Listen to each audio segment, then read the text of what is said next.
Hey guys, welcome back to my channel. My name is Anu. If you're new here, make sure to hit that subscribe button down below, or if you've not subscribed, what are you waiting for? Okay, hit that subscribe button down below because I want to see you come back for more videos. So today I'm going to be talking to you guys about my OBGYN rotation.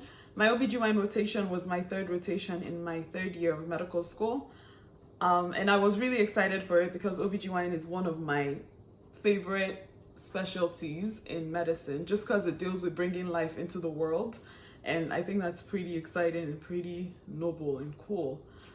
So I was excited. So OBGYN rotation, like most of my other core rotations, is 6 weeks long. My hospital divided the 6 weeks into different categories. So the first 2 weeks we did mostly obstetrics. So obstetrics deals with pregnancy, from the moment of you finding out that you're pregnant to having the baby and the maternal complications.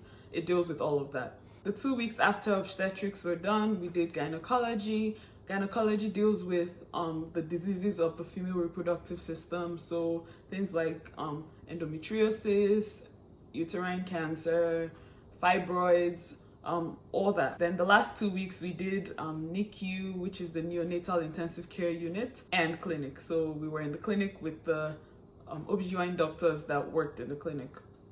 So that was mostly obstetrics, I would say, or just regular female annual checkup visits. So my first day of OBGYN, we actually got this thick dossier. We got a thick book that just told us all the terminologies we needed to learn to understand OBGYN, because it's like a completely different world.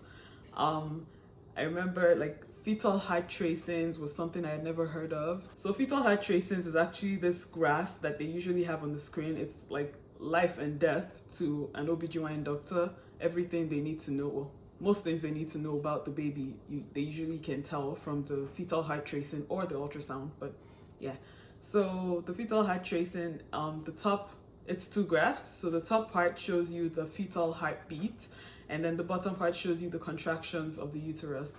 And then we learned like what normal should be. Like before 32 weeks, you want to see the fetal heartbeat go up by 10 beats for at least 10 seconds. And then if that doesn't happen, if the heartbeat keeps going down, we call that decelerations. And decelerations can mean different things. Like we have earlies, which mean that the baby's head is being compressed, which you want during labor. You want the baby's head to be compressed against the cervical opening. That's normal. And then late decelerations mean that the placenta is being compressed, which you don't want because the placenta is how the baby gets blood. And then variables means that there's a cord compression. And then we categorize it into like different categories. You want to be in a category 1. A category 1 is good for fetal height tracing, normal heartbeat of the baby from 110 to 160, and then it probably has like some earlies, normal accelerations. Oh, did I forget to mention? So after 32 weeks, you want the baby's heartbeat to go up by 15 beats for 15 seconds. Category 3 is the worst tracing you could possibly have. The baby's heartbeat is not normal. They're having late decelerations or variable decelerations. Just, you don't want that. So that's how it was categorized. We would sit at the nursing station looking at the fetal heart rate of the babies, the fetal height tracings of the babies. And then like we would run if we saw something that was abnormal to go see and figure out what was exactly happening. Maybe the mother turned, or the TOCO, which is what we use to measure contractions and fetal heartbeats, is not positioned properly or something like that. So anyways, on that first day where I got to experience my first 24-hour shift in a hospital, that was my first day of seeing a vaginal delivery, and oh my god, it was incredible. Women are amazing, that's all I can say. The way God designed a woman's body is just incredible. There's nothing like it. It was such an amazing experience. I think I got to see my first C-section that day as well, or maybe the next day, but it was a really amazing experience. So throughout my OBGYN rotation, I saw at least maybe like 15 C-sections, almost 20 vaginal births. And that was in the 4 weeks that I was in OBGYN and gynecology. I got to learn what the normal progression of labor is like, the different stages of labor. Like the first stage of labor, there are 3 stages actually of labor. The first stage is when the cervix is dilating.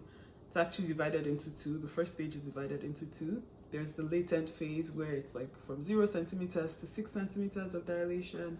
And then there's the active phase where it's from 6 centimeters to 10 centimeters. And there are certain hours you want that to be within. Like for a first-time mom, you expect that the labor will be longer. For a second-time mom, you'd expect that the labor will be a bit quicker. We learned the indications for Pitocin or oxytocin when labor wasn't progressing. The second stage is the time from cervical dilation to actually birthing the baby to the world. And then the third stage is the birthing of the placenta and the postmaternal health, all that. Those were kind of the basics that I got to learn a little bit more of during my OBGYN. There was a lot more, but those are the basics. I can definitely do another video just sharing my full educational experience in OBGYN. If you guys want me to, let me know down below in the comments. But overall, OBGYN rotation for me was a good experience. I mean, it was tiring because we had a 24-hour shift every, I had 2 actually, fun fact, I had 2 24-hour shifts in my first week of OBGYN, but we had 1 every week. Every student had 1 every week at least. Because I had 2 in my first week, I didn't have 1 in my last week, so that was amazing. More time to study for my shelf exam. God is amazing, women are amazing, mothers are incredible. That's the summary, guys. So for my shelf exam, I used Uworld. Uworld will never leave you, okay? Uworld is just it. Uworld was key. I did all the questions. I used case files. For OBGYN. So I think in my family medicine video, if you haven't watched that, I'll link it up here or here. I used case files. Case files just works you through cases. That's what it does. It's case files. And then I think those were my 2 main resources. That's it, guys. Thank you so much for watching this video. There's some statistics I actually found while I was playing around on the internet.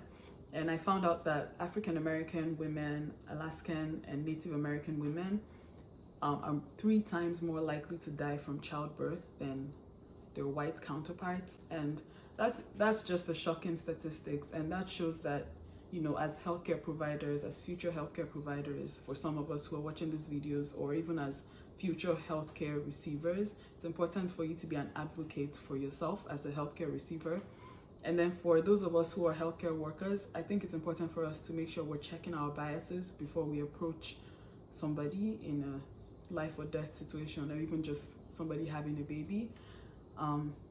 That was like my main takeaway from those statistics, and I thought I would share that.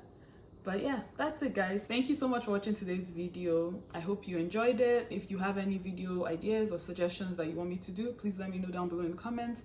Don't forget to like this video and hit the subscribe button down below.